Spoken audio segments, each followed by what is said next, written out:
सुप्रभात बच्चों, आज हम आपकी पाठ्य पुस्तक हिंदी की पाठ 2 का अध्ययन करेंगे, जिसका शीर्षक है जगमगाते समुद्री जीव। तो चलिए पाठ को पढ़ते हैं और जानते हैं समुद्री जीवों की दुनिया के विषय में, उनके संसार के बारे में सभी बातें जानेंगे विस्तार पूर्वक पाठ को पढ़कर। पाठ 2, जगमगाते समुद्री जीव। सबसे पहले पाठ का परिचय जान लेते हैं बच्चों।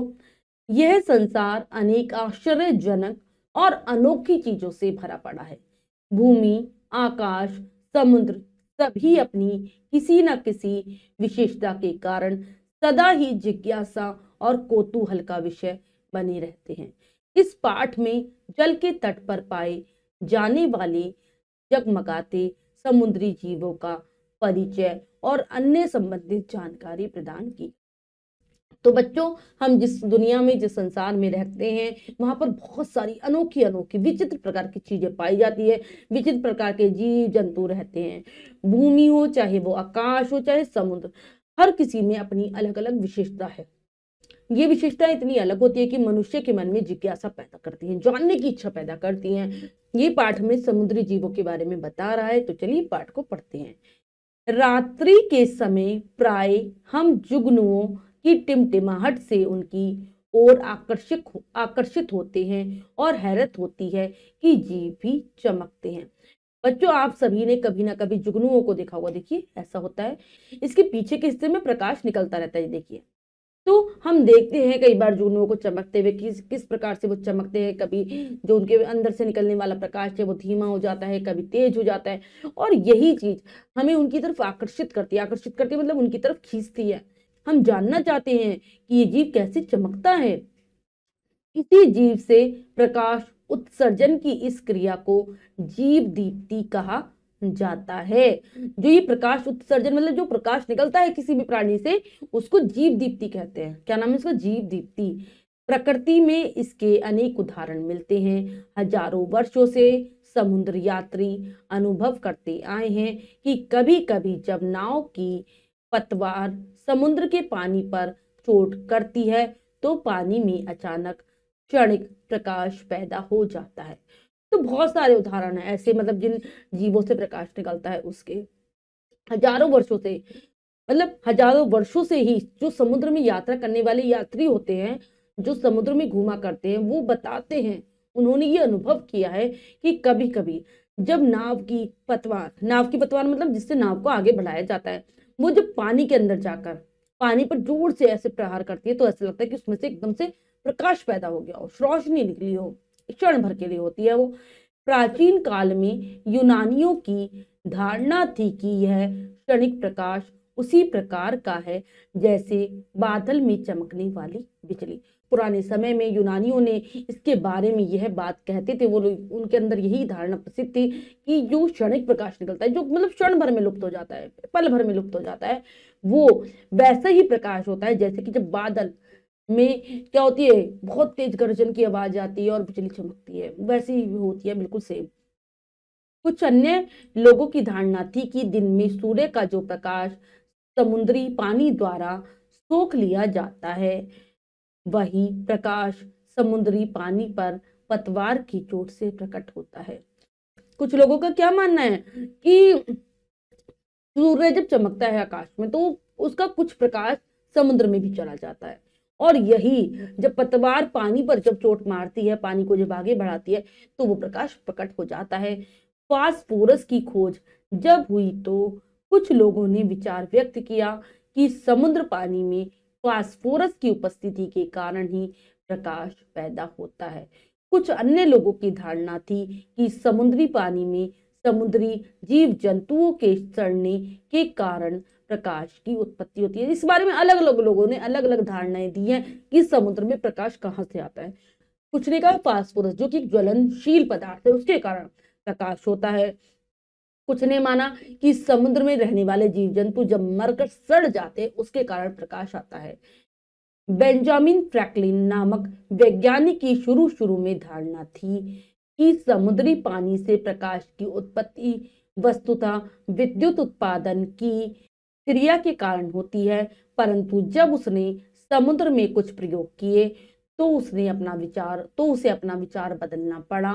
उसने पाया कि एक बोतल में प्रकाशित ल्यूमिनस समुद्री पानी को यदि जोरों से हिलाया जाए तो वह काफी जोर से दीप्त हो उठता है। जो एक बहुत बड़े वैज्ञानिक हुए हैं जिनका नाम है बेंजामिन फ्रैंकलिन। उन्होंने क्या कहा, शुरू शुरू में उन्होंने यही बात कही कि समुद्र में जो प्रकाश की उत्पत्ति है, जो रोशनी दिखाई देती है, वो वैसी ही है जैसे कि बिजली का उत्पादन होता है। उत्पादन की जो क्रिया होती है उसके द्वारा होती है। लेकिन बाद में उन्होंने अपना ये विचार बदल दिया। उन्होंने क्या कहा कि एक बोतल में प्रकाशित ल्यूमिनस के मतलब एक नाम है, मैं ल्यूमिनस पानी को मतलब समुद्री पानी को बोतल में ले लेते हैं, अगर हम उसको जोर जोर से हिलाया जाए तो वह भी दीप्त होता है, मतलब चमकने लगता है। परंतु कुछ ही क्षणों के बाद वह बिल्कुल दीप्त नहीं रहता। लेकिन थोड़ी देर बाद जब हम उसको हिला चुकते हैं तो वह उतना दीप्त हमें मतलब थोड़ी देर बाद उसका प्रकाश समाप्त हो जाता है। उसे मालूम था कि कुछ समुद्री जीव जंतु प्रकाश उत्पन्न करते हैं। अतः वह इस निष्कर्ष पर पहुंचा कि समुद्री पानी के दीप्त होने के कारण है उसमें प्रकाश उत्पन्न करने वाले सूक्ष्म समुद्री जंतुओं की उपस्थिति। कि उसने फिर यही बात कही कि समुद्र में बहुत सारे जीव जंतु रहते हैं जो कि प्रकाश उत्पन्न करते हैं। कि समुद्री पानी जो दीप्त होता है मतलब प्रकाशित होता है, उसमें प्रकाश उत्पन्न करने का कारण समुद्री जंतु की उपस्थिति है उस पानी में। समुद्री जंतु हैं जो बहुत छोटे छोटे होते हैं। बाद में किए गए अध्ययनों से बेंजामिन फ्रैंकलिन के अनुमान की पुष्टि हुई। वस्तुतः समुद्री पानी में प्रकाश उत्पादन उसमें उपस्थित सूक्ष्म जंतु प्रकाशमान ल्यूमिनस प्रोटोजोआ के कारण होता है। और बाद में जब ये बात उसने कह दी, बाद में और भी अध्ययन हुए और उन्होंने भी यही बताया कि जो बेंजामिन फ्रैंकलिन ने कहा है वो बात बिल्कुल सही है। समुद्र में पानी में जो प्रकाश का उत्पादन होता है, जो रोशनी दिखाई देती है, वो उसमें उपस्थित बहुत छोटे छोटे बहुत सूक्ष्म जंतु प्रकाशमान ल्यूमिनस के कारण होती है, जिसको प्रोटोजोआ भी कहा जाता है, उसके कारण होते हैं। इस प्रकार के प्रोटोजोआ फ्लैजेलेट कहे जाते हैं। ये समुद्र की सतह के ऊपर तैरते रहते हैं तथा किसी वजह से पानी में हलचल पैदा होने पर प्रकाश का उत्सर्जन करते हैं। तो क्या कहते हैं इनका नाम, इनको क्या कहते हैं, प्रोटोजोआ फ्लैजेलेट ये कहा जाता है। और ये समुद्र की ऊपरी सतह पर तैरते हैं, आपको दिख रहा है ये। और जब किसी भी तरीके की पानी में हलचल पैदा हो तो ये अपने अंदर से प्रकाश को निकालते हैं, उत्सर्जन करते हैं मतलब निकालते हैं। जो लोग समुद्र के किनारे रहते हैं उन्होंने रात में मृत मछलियों को चमकते हुए अवश्य देखा होगा। वस्तुतः यह प्रकाश मृत मछलियों द्वारा उत्पन्न नहीं किया जाता बल्कि उन पर पनपने वाले बैक्टीरिया द्वारा उत्पन्न किया जाता है। आगे क्या करें, इसी प्रकार कच्चे मांस को यदि ठंडे तथा अंधेरे कमरे में लटका दिया जाए तो बैक्टीरिया पनपने के कारण वे भी प्रकाशित हो उठते हैं। तो जो समुद्र के किनारे जो लोग रहते हैं वो ये बात जानते हैं कि रात में जो मरी हुई मछलियां हैं उनके ऊपर उन्होंने चमकते हुए प्रकाश को देखा है।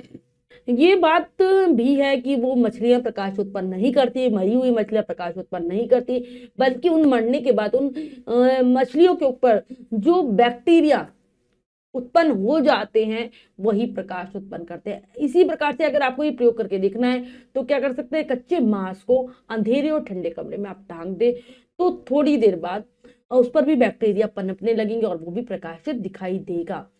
प्रकाश उत्पन्न करने वाले कुछ जीवधारी तो नंगी आंखों से देखे जा सकते हैं जबकि कुछ अन्य को देखने के लिए माइक्रोस्कोप की सहायता लेना आवश्यक हो जाता है। क्या कहने लेकर कि जिनमें से प्रकाश निकलता है, ऐसे जीवधारी ऐसे जीव जंतु कुछ को तो हम देख सकते हैं नंगी आंखों से, मतलब बिना किसी अन्य साधन की सहायता के, बल्कि कुछ इतने छोटे होते हैं कि उनको माइक्रोस्कोप से हम देख सकते हैं।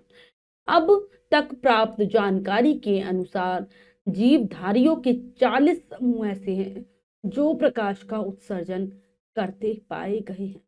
तो बच्चों अब तक जितने भी अध्ययन किए गए हैं उनसे यही पता चला है कि अब तक जो जीवधारियों की 40 समूह है, 40 का मतलब उनका एक दल है, 40 समूह हैं, मतलब 40 दल हैं जो कि प्रकाश को निकालते हैं, उत्पन्न करते हैं। स्थलीय जंतुओं में अनेक प्रकाशमान किस्म के हैं। कीटों में अनेक प्रकार के जुगनू, स्प्रिंगटेल तथा फूलगोरा इत्यादि प्रकाश का उत्सर्जन करते पाए हैं। तो बहुत सारे स्थल पर रहने वाले भी जीव जंतु है जिनमें से प्रकाश निकलता है, जैसे जुगनू, स्प्रिंग टेल तथा फूलगोरा, ये इनके नाम है। ये प्रकाश निकालते हैं अपने अंदर से। इनके अतिरिक्त कुछ कन खजूरे, केंचुए तथा घोंघे भी प्रकाश का उत्सर्जन करते देखे गए हैं। कुछ ऐसे कन खजूरे होते हैं, केंचुए होते हैं, घोंघे होते हैं, जिनमें से भी प्रकाश निकलता देखा गया है। प्रकाश का उत्सर्जन करने वाले अधिकांश जंतु बड़े बड़े समुद्रों में पाए जाते हैं। उदाहरणार्थ सूक्ष्म प्रोटोजोआ, जलसोक, स्पॉन्ज, जेलीफिश तथा साइनोफोर इत्यादि। तो जो प्रकाश को निकालते हैं अपने अंदर से, जिनके अंदर से प्रकाश उत्पन्न होता है बच्चों, वो बड़े बड़े समुद्रों में होते हैं। कौन कौन से हैं ये होते हैं प्रोटोजोआ, जलसोक जिसको स्पॉन्ज भी कहा जाता है, जेलीफिश और साइनोफोर, इनके नाम है। प्रकाश का उत्सर्जन करने वाले अधिकांश समुद्री जीव प्राय काफी अधिक गहराई में पाए जाते हैं, परंतु कई जीव समुद्र की सतह पर ही तैरते रहते हैं। तो बच्चों कुछ तो इनमें से जो प्रकाश को निकालते हैं, कुछ तो समुद्र में बहुत गहराई में मिलते हैं और कुछ समुद्र की सतह पर ही तैरते रहते हैं। मीठे जल में रहने वाला अभी तक एक ही जीव प्रकाश का उत्सर्जन करता देखा गया है। इस जीव का नाम है लिम्पेट। यह न्यूजीलैंड में पाया जाता है। यह जीव मीठे जल के झरनों में पत्थर से सटा हुआ पाया जाता है। तो बच्चों ये समुद्रों में पाए जाते हैं जो जीव प्रकाश को निकालते हैं, लेकिन समुद्र का पानी क्या होता है, खारा होता है, नमक वाला होता है। कोई तो बच्चों एक जीव ऐसा भी है जो मीठे पानी में मिलता है और इसका नाम है लिम्पेट। ये न्यूजीलैंड में पाया जाता है और मीठे जल के जो झरने बहते हैं, पानी जब ऊपर से गिरता है वहां पे पत्थरों से के पास बिल्कुल पत्थरों से मिला रहता है।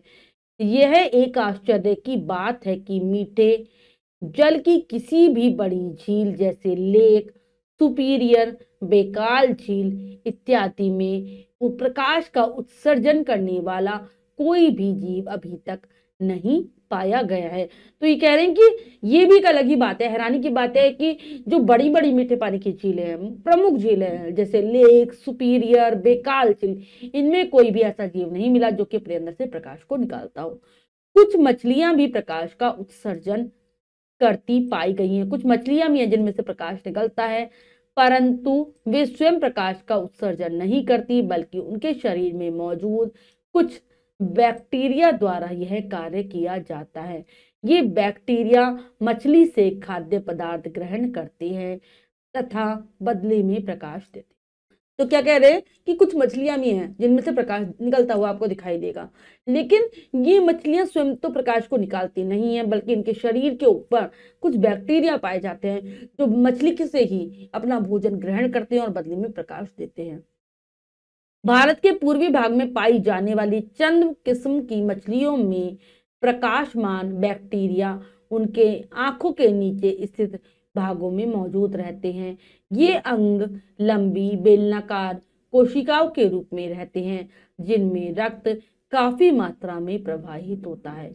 इसी अंग में उपस्थित बैक्टीरिया लगातार प्रकाश का उत्सर्जन करते रहते हैं। मछलियां अपने शरीर में उपस्थित एक विशेष झिल्ली द्वारा प्रकाश को कभी कभी बंद कर सकती हैं। तो भारत के पूर्वी भाग में भी कुछ ऐसी मछलियां मिलती हैं जिनमें से प्रकाश निकलता है, और ये जो प्रकाश निकलता है बैक्टीरिया के द्वारा ही निकलता है और ये आंखों के नीचे उनके स्थित रहते हैं। ये जो इनकी आंखों के नीचे का भाग है लंबा और बेलनाकार कोशिकाओं के रूप में रहता है जिनमें काफी मात्रा में रक्त की उपस्थिति होती है, और इसी अंग में जो बैक्टीरिया हैं वो लगातार प्रकाश को निकालते रहते हैं। और मछलियों में ये ताकत होती है, उनके पास एक विशेष प्रकार की झिल्ली होती है जिसके द्वारा ये कभी कभी जो अपने अंदर से निकलने वाला प्रकाश है उसको बंद भी कर सकती है। अब एक महत्वपूर्ण प्रश्न यह उठता है कि जुगनू तथा उपर्युक्त अन्य जीव जंतु किस प्रकार प्रकाश का उत्सर्जन करते हैं। लोगों की सामान्य धारणा है कि प्रकाश सदैव ताप से संबंधित तथा उसके साहचर्य में रहता है। जितने भी प्रकाश स्रोत हम देखते हैं, चाहे वह सूर्य जैसा विशाल तारा हो या घर में जलने वाला छोटा सा दीपक, उन सभी का ताप से गहरा संबंध एवं साहचर्य रहता है। तो बच्चों, अब ये होता है कि मतलब सबसे जरूरी प्रश्न है कि जुगनू और जीव जंतु कैसे प्रकाश को निकालती हैं।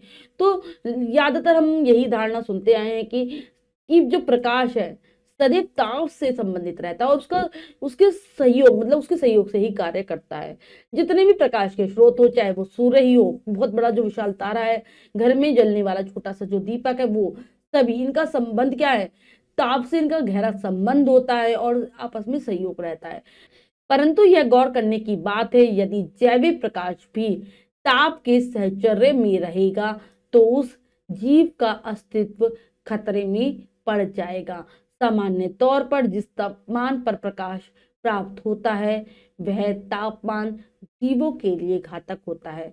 उस तापमान पर प्रकाश उत्पन्न करने वाला जीव स्वयं जलकर नष्ट हो जाएगा। अतः स्वाभाविक तौर पर यह निष्कर्ष निकलता है कि जीवों द्वारा जो प्रकाश पैदा होता है उसका ताप से सहचर्य नहीं होना चाहिए। ऐसे प्रकाश को ठंडा प्रकाश कहते हैं। तो मतलब यही धारणा रही है कि आपस में इनका सहयोग होना चाहिए और ताप से गहरा संबंध होना चाहिए प्रकाश का। लेकिन अगर ये बात हम जीवों के विषय में कहें तो उनका जीवन खतरे में पड़ सकता है, क्योंकि कोई भी ताप जब तक उत्पन्न होता है, इतनी मतलब प्रकाश को उत्पन्न करने की जब उसमें शक्ति आती है, तब तक अगर वो जीवों के आसपास हो तो जीवों की जान ही खतरे में पड़ जाएगी। तो अगर जीव इतने ताप को उत्पन्न करेगा तो वो स्वयं ही जलकर नष्ट हो जाएगा। इसीलिए यह निष्कर्ष निकला है कि जीवों के द्वारा जो प्रकाश पैदा होता है उसका ताप के साथ संबंध नहीं होना चाहिए। अगर ताप के साथ संबंध होगा तो जीव को खत्म कर देगा। इसीलिए जो जीवों से प्रकाश निकलता है उसको ठंडा प्रकाश कहा जाता है। जीवों की कोशिकाओं में निम्न तापमान पर अनेक प्रकार की रासायनिक क्रियाएं हमेशा चलती रहती हैं। इन रासायनिक क्रियाओं द्वारा हार्मोन स्राव तथा कोशिका विभाजन जैसी जैविक क्रियाओं के लिए ऊर्जा की आपूर्ति होती है। वस्तुतः जीवों से उत्सर्जित होने वाला प्रकाश उपयुक्त रासायनिक क्रियाओं से ही उत्पन्न होता है। इसे रसायन दीप्ति कहा जाता है। तो जीवों के अंदर बहुत सारी कोशिकाएं होती है, मतलब छोटी छोटी सी कोशिकाएं, और वो बहुत प्रकार की रासायनिक क्रियाओं को करती रहती है। ये रासायनिक क्रिया इस प्रकार की होती है कि जीवों से हार्मोन निकलता रहता है, कोशिकाओं का विभाजन होता रहता है, कोशिकाएं मतलब अलग अलग होती रहती है। तो क्या होता है, कोशिका विभाजन हो गया, हार्मोन स्राव हो गया, उससे क्या होता है, इनकी ऊर्जा की पूर्ति होती रहती है। जो इनको तापमान की मतलब इनको शरीर को जो ऊर्जा की जरूरत होती है वो पूर्ति होती है। और जो जीवों से प्रकाश उत्पन्न हो रहा है वो शायद ये कह रहे हैं कि उन्हीं रासायनिक क्रियाओं का परिणाम है और इसे रसायन दीप्ति कहते हैं। फ्रांस का रैफेल ड्यूबोइस संसार का पहला वैज्ञानिक था जिसने सन 1881 में बताया कि जीवों से उत्सर्जित होने वाला प्रकाश रसायन दीप्ति श्रेणी कथी ल्यूमिने का है। तो ये फ्रांस के एक वैज्ञानिक हुए हैं जिनका नाम है रैफेल ड्यूबोइस। ये पहले ऐसे वैज्ञानिक थे जिन्होंने सन 1881 में अपनी एक रिसर्च की और बताया कि जीवों से जो प्रकाश निकलता है वो रसायन दीप्ति श्रेणी का है, जिसको कथिल्यूमिने भी कहा जाता है। ने बताया कि जैविक प्रकाश एक रासायनिक क्रिया के कारण उत्पन्न होता है। इस क्रिया में ल्यूसीफेरिन नामक पदार्थ शामिल रहता है। ल्यूसीफेरिन तक एंजाइम की उपस्थिति में ऑक्सीजन के से सहयोग करता है तथा इसी के कारण जीव में प्रकाश की उत्पत्ति होती है। तो इन्होंने अपनी एक रिसर्च की जिसने बताया कि जैविक प्रकाश जो जीवों से निकलने वाला जो प्रकाश है रासायनिक क्रिया के कारण ही होता है। और इस क्रिया में एक पदार्थ है जो जिसका नाम है ल्यूसीफेरिन, वो मतलब मुख्य रूप से ये पदार्थ शामिल होता है। और एंजाइम क्या करता है, ये लूसीफेरिन जो पदार्थ है एंजाइम की उपस्थिति से ऑक्सीजन के साथ मिलता है, संयोग करता है, मतलब ऑक्सीजन के साथ मिल जाता है और इसी के कारण प्रकाश की उत्पत्ति होती है। प्रकाश उत्सर्जन में एंजाइम की खपत नहीं होती बल्कि वह सिर्फ उत्प्रेरक का काम करता है। तो कहते हैं इसमें जब ये आपस में सहयोग करते हैं तो ये नहीं कि एंजाइम खत्म हो जाएगा, वो तो केवल उत्प्रेरक की तरह है, मतलब साथ में मिलने के लिए है। प्रकाश उत्सर्जन करने वाले जीवों में उपस्थिति जीवों में उपस्थित ल्यूसीफेरिन रासायनिक संगठन के दृष्टिकोण से एक तरह का नहीं है, बल्कि उसकी अनेक किस्में पाई जाती हैं। तो प्रकाश को जो उपस्थित करता है, जिसका नाम है ल्यूसीफेरिन, जो एक रासायनिक तत्व है, वो हमेशा एक प्रकार का नहीं होता कि संगठन मतलब कि वो जो क्रिया करेगा तो वो एक प्रकार का नहीं है, उसकी अलग अलग प्रकार पाए जाते हैं। तो बच्चों, हमने पाठ के माध्यम से जाना कि समुद्री जीव क्यों जगमगाते हैं। तो अब हम पाठ के शब्दार्थ कर लेते हैं। हमने समझकर पाठ को पढ़ लिया है। शब्द पिटारा से, रात्रि, रात, क्षणिक पल भर का, विद्युत बिजली, निष्कर्ष परिणाम, रक्त खून, नष्ट समाप्त खत्म, ताप गर्मी, उत्सर्जन उत्पन्न होना, धारणा विश्वास, दीप्त प्रकाशित, सूक्ष्म छोटे, स्रोत साधन, अस्तित्व मौजूदगी, उत्प्रेरक रासायनिक गति बदलने वाला पदार्थ। तो ये है पाठ के शब्दार्थ, जिन्हें आप बहुत अच्छे से याद कर लेंगे। अब हम पाठ का अभ्यास कार्य कर लेते हैं। अब लिखे में से पहला प्रश्न पढ़ते हैं, करने का प्रयास करते हैं। सही उत्तर वाले गोले को रंगिए। प्रश्न में 4 विकल्प हैं, 3 विकल्प गलत हैं, 1 विकल्प सही है। हमें सही विकल्प को चुनना है, सही का निशान लगा देना है। करते हैं। समुद्र की सतह के ऊपर तैरते हैं जुगनू, लिम्पेट, फूलगोरा, फ्लैजेलेट। तो कौन तैरते हैं? ये होते हैं फ्लैजेलेट। प्रकाश का उत्सर्जन करने वाले मीठे जल की झील है न्यूजीलैंड में, अमेरिका में, भारत में, जापान में। तो ये है न्यूजीलैंड। नेक्स्ट है, प्रकाश उत्सर्जन में रिक्त स्थान की खपत नहीं होती। Oxygen, enzyme, bacteria, protozoa. तो इसमें एंजाइम की खपत नहीं होती, लिख देंगे एंजाइम। रिक्त स्थानों की पूर्ति कीजिए। तो बच्चों में उचित शब्दों से रिक्त स्थानों को भरना है। करते हैं। किसी जीव से प्रकाश उत्सर्जन की इस क्रिया को क्या कहते हैं? हम जीव दीप्ति कहा जाता है। पानी में प्रकाश उत्पादन, उसमें उपस्थित सूक्ष्म जंतु प्रकाशमान, ल्यूमिनस, प्रोटोजोआ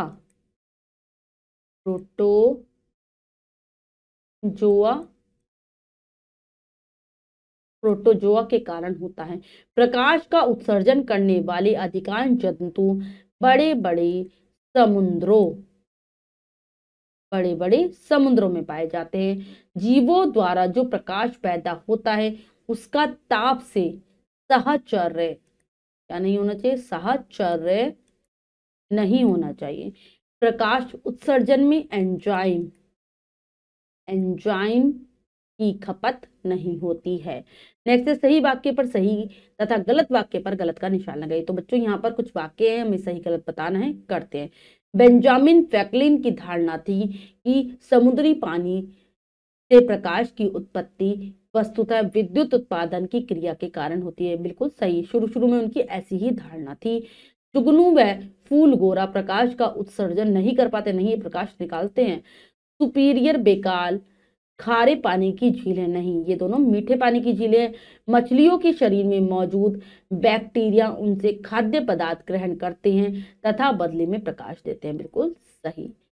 जीवों की कोशिकाओं में निम्न तापमान पर अनेक प्रकार की रासायनिक क्रिया हमेशा चलती रहती है। बिल्कुल सही।